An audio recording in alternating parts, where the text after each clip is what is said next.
Hingga Maret 2015 ini, Dinsosnaker Kota Denpasar mencatat terdapat 2.000-an orang pemilik kartu kuning atau kartu pencari kerja di Kota Denpasar.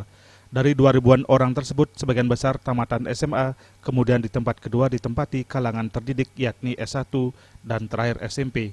Banyaknya tamatan S1 yang menganggur ini menurut Kadis Sosnaker Kota Denpasar Gusti Agung Anomrai Suradi dikarenakan ketiadaan skill atau keterampilan kerja yang dimiliki pencari kerja.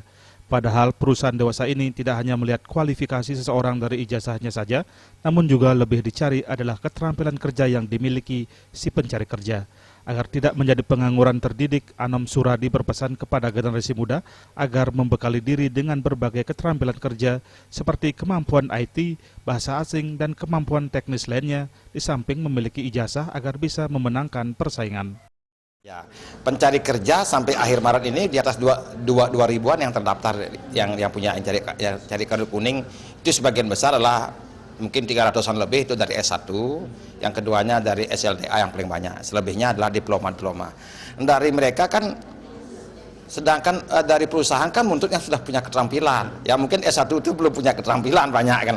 Oleh karena itu kami mengajak, ya kita memberikan juga media ini untuk menambah keterampilan mereka, saya kira itu.